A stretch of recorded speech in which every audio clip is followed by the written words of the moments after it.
Listen, in front of me here, I have 3 different history books on 3 wildly different time periods. And I want to see if you can tell me what they all have in common, okay?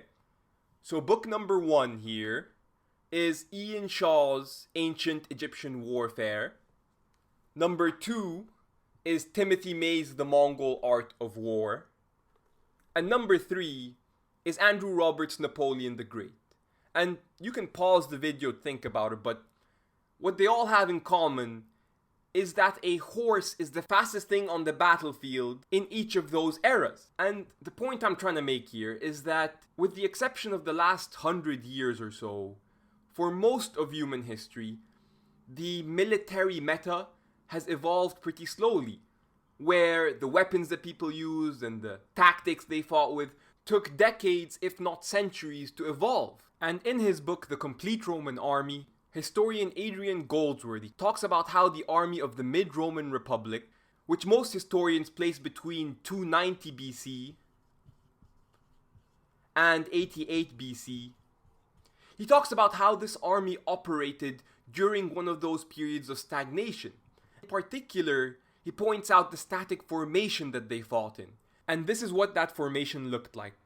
Generally, you had 2 Roman legions, in red here, a little over 8,000 men, and they stood in the center. Next to them stood an equal number of soldiers recruited from Rome's Italian allies. They were called the Aela, and you typically had one on each side here and here. Then, if the Romans were outside of Italy, they liked to go local and grab men from wherever they were at, whether it was Greeks, Gauls, Spaniards, whatever, and those guys in light red, they stood right on the furthest flanks over here and here. And so from a tactical perspective, what you ended up with was a formation where your highest quality soldiers, that is, your guys with the best weapons, best armor, they stood in the middle. And as you moved towards either flank, the fighting quality of the army got weaker. And so if you hopped into a time machine and you went to your average Roman battle in the 3rd century, 2nd century BC, then you'd probably see your average Roman general happily using this arrangement. But the man I want to talk about today, this guy right here, he's not your average Roman general. Publius Cornelius Scipio, or Scipio Africanus as he'd later be known. This guy's on a whole other level. And he's the kind of human being, from a tactical perspective at least, I like to put him on the same level as your Alexanders and your Caesars. Because the guy's such an out-of-the-box thinker, right? He's always 2 steps ahead of the enemy. And at the Battle of Ilipa, which a lot of military historians point to as his masterpiece, at this battle in 206 BC, he takes this tried and true formation I just talked about, the one that had been used for decades before and decades after he'd been born and died.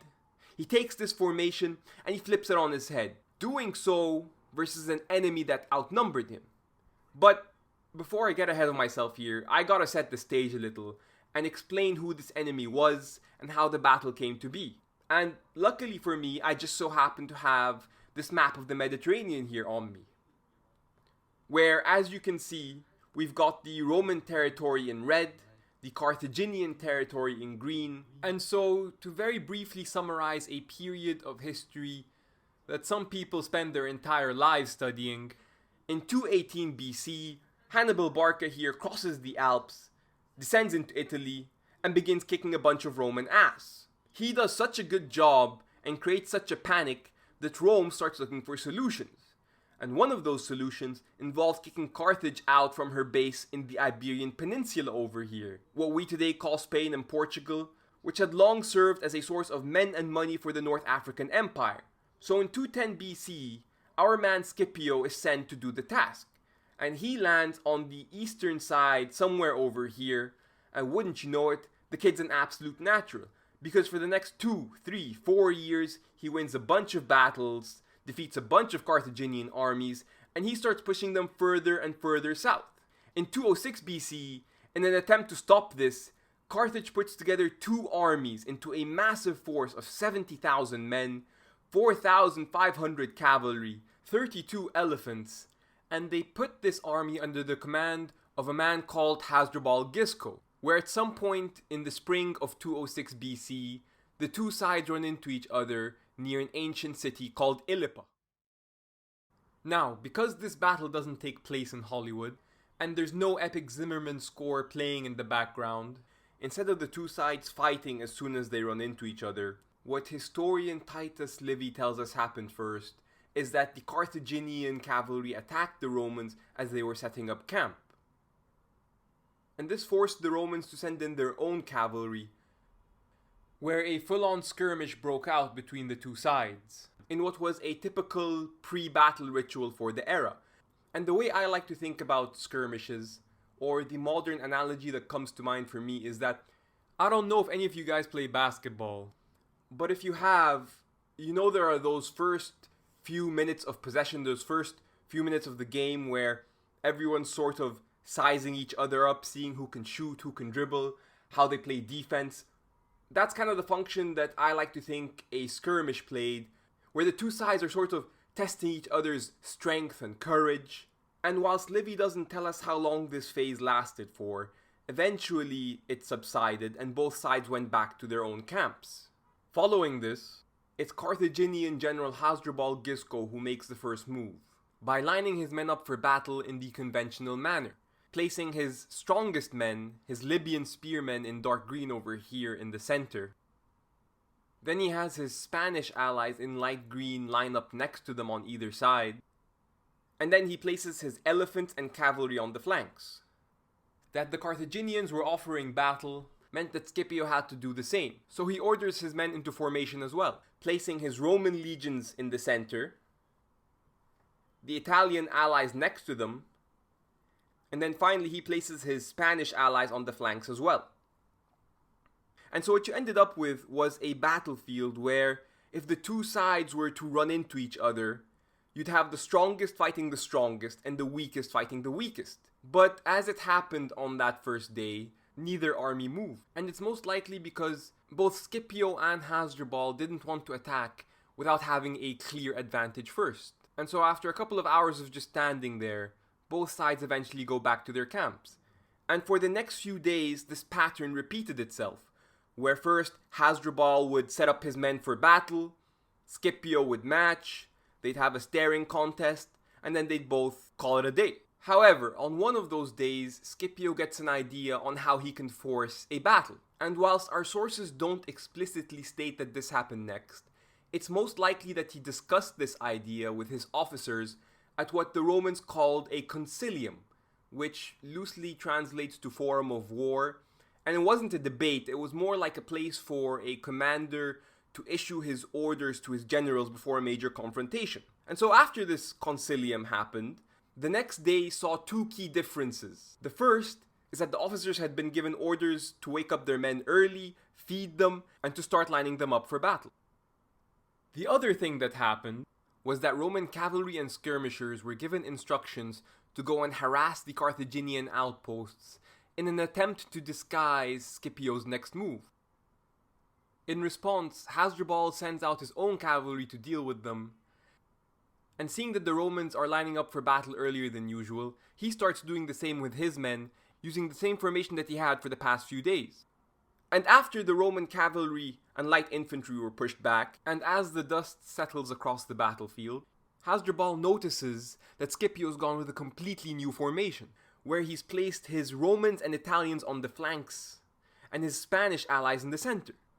And listen, at this point in the battle, right, when both sides have been lined up, Hasdrubal knows that it's far too late to change the order of his men. Because if he tries to change things at this point, it would just result in complete and utter chaos that the Romans would definitely take advantage of. And it might be hard for me to convey this with the way I display and talk about these battles, because I'm moving like 10-15 pieces here. But getting into full battle formation was a pre-arranged, rigorous process that often took hours, right? It's not something that once it's set up, you can just change with the click of your fingers. In any case, what happened next was that Scipio gave the order for his army to advance until they were about half a mile away from the Punic lines. Then he gave two more orders. The first was for his Spanish allies in the center to start moving forward, but to do so as slowly as possible. At the same time, he gave another signal to his Romans and Italians on the flanks, But they don't start advancing right away.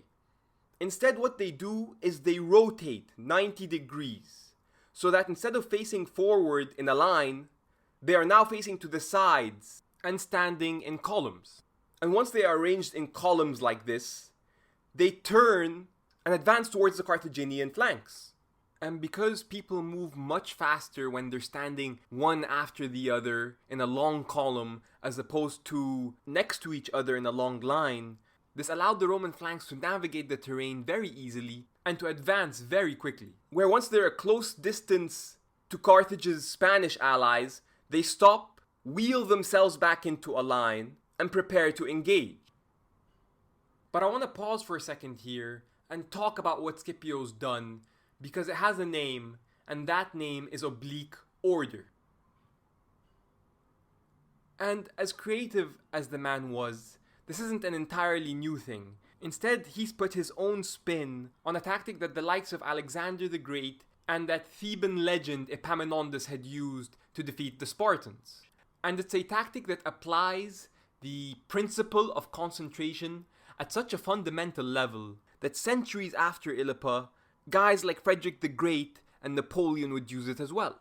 And at its most basic definition, oblique order involves amassing as much combat power as you can on one wing and throwing it against the enemy's weak flank, whilst at the same time holding back your own weak flank from fighting the enemies. And for me, what makes Scipio's version of this tactic so unique, so special, is that not only is he conducting the offensive portion of it at two different points of the battlefield at the same time, but that he's basically doing it with a bunch of amateurs. Remember, we're in 206 BC over here. We're about a century away from the Marian reforms, which turned the Roman army into a professional fighting force. And whilst a lot of these guys here have probably been with Scipio for most of the Iberian campaign, a lot of them were also probably farmers before they joined and intended to go back to farming once their call of duty was up. And I wish I could go back in time to look at Hasdrubal Gisco's face as this series of complex maneuvers was playing out before him. And whilst I unfortunately don't have a time machine with me, I do happen to have the next best thing here, which is Adrain Goldsworthy's In the Name of Rome. And so here, take a listen to how he described Hasdrubal's reaction and at how the next few moments of the battle played out. Quote, Hasdrubal and the Carthaginian army seemed to have watched mesmerized as the Roman columns came towards them. Missiles from the Roman light infantry and cavalry drove off the elephants, some of whom stampeded through the Punic troops to their rear, spreading confusion. The Roman and Italian troops then attacked Hasdrubal's Spanish allies on either wing. For a while, the latter managed to hold their own, but gradually they were forced back. The Romans, who had eaten and been able to prepare for battle carefully, displayed a greater endurance. Slowly, they began to force the Spaniards back. After a while, the retreat turned into a rout. Throughout this combat, there was no serious fighting in the center. Scipio's allied contingents were deliberately held back, but by their very presence pinned the Libyans in place, for they could not go to the aid of their own wings without exposing themselves to attack from the Roman center. When the Punic flanks gave way, the rest of the army fled with them. End quote. After the collapse of the Carthaginian lines, Hasdrubal did try and prevent a rout, managing to form a shaky line that quickly collapses when the Romans advance again, and in the end he does manage to escape with his life, but a lot of his men are captured or killed, and it's such a crushing defeat that the Battle of Ilipa basically spelled the end of Carthage's presence on the Iberian peninsula, pushing the Roman Republic one step closer to winning the Second Punic War. Now, speaking of the Roman Republic, I've got 2 new pages of the collection book to add here. And for those of you who might be new to the channel, the collection book is my fun way of keeping track of the battles I discuss and the men I talk about. Like, look, this was the collection book I had for Napoleon Bonaparte and the battles I did on him. Look at that, we got the Imperial Guard here as well. Look at that. Of course, we had one for the Marshals of France as well. And so I decided to do the same thing for Rome, and the Republic and the battles that, I wanted to talk about. Starting first here with titans of the Roman Republic, We got Fabius, we got, of course, a bunch of Scipios, we have Gaius Marius, Sulla, all the big names. And look, I got my sticker here for Scipio Africanus that I'm gonna add. This image here is one of the very few statues that we have of the man. We barely know what the guy looks like, by the way. Supposedly he wrote an entire autobiography that's been lost to us. But yeah, this is his image right here, what he supposedly looked like. And listen, while I'm putting this sticker, my question to you guys today is, do you guys think I should have put Julius Caesar on the Republican side? Because, a lot of people will argue that Rome became an empire during Caesar's reign, during the triumvirate. Some arguments I've heard even put it, during Sulla's, proscriptions, during Sulla's control of Rome.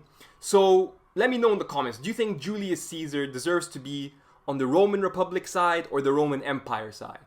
But that's Scipio Africanus done for our page on the Titans of the Roman Republic. Next here we've got triumphs of the Roman Republic. Look at this, we've got Pharsalus, Zama, Ilipa, bunch of big battles. And the sticker I put together for this is this one right here. It's the Iberian Peninsula with the, the Roman wreath right here. The one that the victorious general wore during his triumph through the streets of Rome. So we got SPQR as a way to show Roman domination over the Iberian Peninsula after the Battle of Ilipa. So that's the sticker for Ilipa right here. Look at this. Gonna put it here. And that's the Battle of Ilipa done. Thank you so much for watching. If you can like and subscribe as always, I do appreciate it so much. Let me know your feedback in the comments, what you guys thought, and I'll see you all next video. Thank you so much.